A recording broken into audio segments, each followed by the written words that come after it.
Okay, now is Math 8, Module 8. The slope of a line given 2 points, equation, and graph. So it is also answer key for your reference when trying the activity yourself.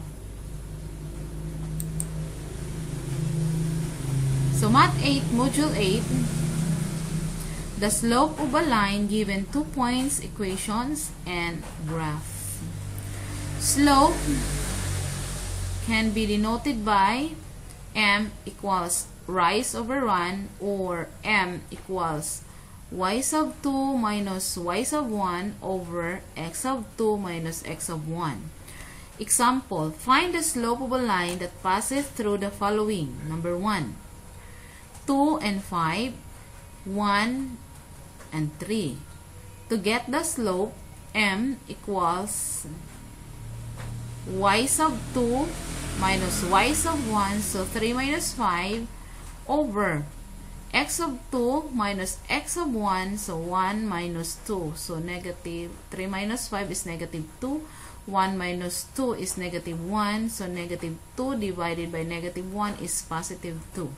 Next example, negative 8 and 1, negative 7 and 5. To get the slope, so the same, just follow the pattern, no? This getting the slope. So given 2 ordered pairs. So negative 8 and 1, negative 7 and 5. To get the slope, m equals y sub 2 minus y sub 1, 5 minus 1, over negative 7, the x sub 2 minus the x sub 1, which is negative 8. Here, negative 7 minus, this is the given sign, minus. And then enclosed it with parentheses because x sub 1 is negative 8, no? It is separate from the given minus. So, equals 5 minus 1 is 4 over negative 7. Negative times negative is positive 8. Equals 4 over negative 7 plus 8 is 1 equals 4. 3 and 9, 2 and 6, m equals y sub 2, 6 minus y sub 1, 9. 6 minus 9 is negative 3 over x sub 2 minus x sub 1 equals 2 minus 3 equals negative 1, negative 3 minus negative, negative 3 divided by negative 1 equals positive 3. So remember, the graph illustrates that, no? In a horizontal line, 0 rise, the slope is 0. In a vertical line with 0 run, kaning naa sa denominator, the slope is undefined. So the illustration for this is found in your last, no? You can see the illustration there. Okay, for the next slide. Another example. Find the slope of a line given the following equations where y equals mx plus b. The slope is an intercept form. So it is very easy. You can find the slope beside x. So number 1, y equals 2x plus 4 equals m. The slope equals 2. Naaras dyan tupad sa x. Number 2, y equals 5x minus 6. The slope is 5. For another example, if the equation is in standard form, transform the equation into slope-intercept form. There should be one numerical coefficient of y. Okay. For this example, number 1, 4x plus 2y equals 8. So, ato sa kunong i-transform into slope-intercept form. So, 2y equals, atong i-transfer ang 4x to the left side. This will become negative 4x plus 8. To remove the 2, divide both terms by 2. Then 2. Then 2 divided by 2 is 1. Then y equals 2 divided by negative 4 divided by 2 is negative 2x 8 divided by 2 is 4. So, the slope is negative 2, then b equals 4. Then, 6x minus 3y equals 15, negative 3y equals, transfer and 6x to the right side. This will become negative 6x plus 15. So, remove negative 3 by dividing both sides by negative 3, negative 3, negative 3. So, cancel now 3, negative 3. Y equals negative 3 divided by negative 3 is positive 2x. Positive 15 divided by negative 3 is negative 5. So, m equals 2 and b equals negative 5. So, remember, if the line rises down to the right, the trend of the slope is positive. If the line rises to the left, the trend of the slope is negative. If it forms vertical line sa rato, the slope is undefined slope. If it is horizontal line, if it forms horizontal line, the slope is 0. Okay? Okay, for your assessment, test 1, the given slopes ordered pairs for getting the slope. So, remember the formula in getting the slope when ordered pairs are given.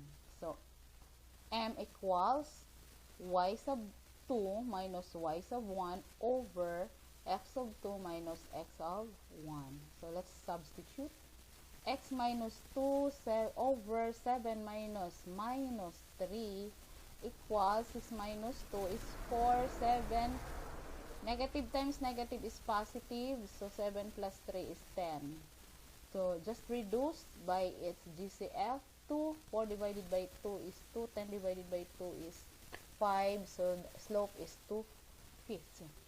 Number 2, negative 4, 4, and 4, and 4. So, y sub 2 minus y sub 1, 4 minus 4, x sub 2 minus x sub 1, 4 minus minus 4, equals 4 minus 4 is 0. Then, negative times negative is positive, so 4 plus 4 is 8, equals 0 over 8 is 0. Number 3, 3 and 2, negative 5 and 8. Slope equals y sub 2 minus y sub 1, 8 minus 2, x sub 2 minus x sub 1 is negative 3 minus 3 equals 8 minus 2, 6, negative 5 minus negative 3 is negative 8 equals, reduce by dividing its GCF, 2 again. 6 divided by 2 is 3, 8 divided by 2 is 4, so the answer is negative 3/4. Number 4 is 1 and 1, 10 and 10. Slope equals y sub 2 minus y sub 1, 10 minus 1 over 10 minus 1. X sub 2 minus x sub 1, 10 minus 1, so equals 9 over 9 equals 1. Number 5, 3, 7, and 3, and negative 15. M equals negative 15 minus 7 over x of 2 minus x of 1 is 3 minus 3 equals negative 15 minus 7 is negative 22. 3 minus 3 equals 0, then undefined. You can try solving this and then just compare our answers, not to check yours. Number 6 is 0, 6, and negative 2, negative 8. M equals negative 8 minus 6 over negative 2 minus 0 equals negative 8 minus 6 is negative 14 over negative 2 minus 0 is negative 2. The answer is positive 7. Number 7 is 7 and 1 and negative 1 and negative 1. M equals negative 1 minus 1 and over negative 1 minus 7. Negative 1 minus 1 is negative 2 minus Negative 1 minus 7 is negative 8. The answer is positive 1/4. By reducing this to 8, divide the numerator and denominator by 2. It's GCF. 2 divided by 2 is 1. 4 divided by 2 is 4. Number 8.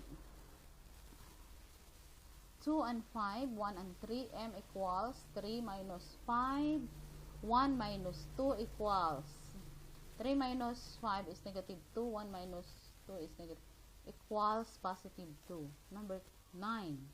5 and 4, 3 and 3. M equals y sub 2 minus y sub 1, 3 minus 4, x sub 2 minus x sub 1, 3 minus 5 equals 3 minus 4 is negative 1, 3 minus 5 is negative 2. The answer is positive 1/2. Number 10 is negative 2 and 3, negative 4, negative 2. M equals y sub 2 and minus y sub 1, so negative 2 minus 3, and x sub 2 minus x sub 1, so negative 4 minus negative 2. Negative 2 plus 3 and then negative 4 plus 2 equals 1. Negative 2 plus 3 is 1 over negative 4 plus 2 is negative 2. The answer is negative 1/2. That's it. So next assessment, test 2. Okay, find the slope for number 2. Okay, intercept form, and what is the other form? Intercept form and standard form. Okay, when it is the given is in standard form, transform first into intercept form like this. Okay, for number 1, y equals 4x plus 5. So it is very easy. So to find the slope, just look at the number beside x. Okay, y, the formula was y equals mx, no? mx plus b. So m equals, slope is 4. Number 2 is 5, y equals 5x minus 6. Slope is 5. Number 3 is y equals negative 4 plus 6. The slope is negative 4. For this, naka-standard form, all you have to do is to transform first into intercept form. So, x minus 3y equals 6. Negative 3y equals, no, balhin ang x to the right. This will become negative x plus 6. Then, remove 3 by dividing both sides by negative 3. Then, cancel y equals positive na, negative x divided by negative 3 is 1/3 x. 6 divided by negative 3 is negative 2. This is negative 2. Not positive. Here, it is not positive. This is negative. Remember, for number 4, this is negative. Not positive. Kay when you divide a positive and a negative, the answer is negative. So, negative ng number 4. Well, the slope is 1/3. Number 5. Number 5, 2x plus 4y equals 6. 4y equals transfer 2x to the right, negative 2x plus 6. Then, divide both sides by 4. 4. Then, cancel. Y equals 2. Negative 2 divided by 4 is 1, negative 1/2. Anong 1/2 man, ma'am? Kay, ang GCF, 2. 2 divided by 2 is 1. 4 divided by 2 is 2. X. Plus, kanipod, reduce na. 6 divided by 4, by GCF 2, 6 divided by 2 is 3. 4 divided by 2 is 2. Okay, so the slope is negative 1/2. Number 6, 3x minus 2y equals negative 4. Then transfer 3x to the right, becomes negative 2y equals 3x minus 4. Divide both sides by negative 2. Then cancel. Then here y equals 3 halves. X positive na. Plus 4 divided by 2 is 2. So the slope is 3 halves or 1 and 1 half. For number 7, 3x plus 4y minus 12 equals 0. 4y over equals transfer negative 3x. I-transfer po ang 12, mahimo ng positive 12. Divide both sides by 4. Cancel. Y equals negative 3/4. Kanina siya 3, gali man na siya ma-reduce. Negative 3/4 x. 12 divided by 4 is 3, so plus 3. So the slope is negative 3/4. For number 8, 3y minus 2x minus 6. So ganun pa rin. I-remain ang 3y equals i-transfer ang negative ang 2x to the right.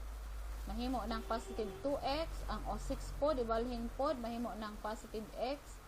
Then, 3y, divide both sides by 3. So, 3 divided by 3, y na lang. So, 2/3 x plus 6 divided by 3 is 2. So, the slope is 2/3. Number 9, 3x minus y minus 4 equals 0. So, automatic man na siya nga na ay numerical value nga 1 ang y. So, naana sa 1. So, but kay negative man na siya, atong i-divide both sides by negative 1 to make it positive. So, y equals negative 3x divided by negative 1 is positive 3x. Negative 4 divided by negative 1 is negative 4. The slope is 3. Number 10 is 3x minus 4y plus 12 equals 0. Negative 4x, ibalhin ang 3x sa right equals negative 3x. As tapod ang 12, negative 12. Y equals, positive na siya. Kaya negative o divided by negative is positive 3/4 plus 12 divided by negative 4 is positive 3. Slope equals 3/4. So, that's it. So, correction will follow. I will just text it na lang. Thank you.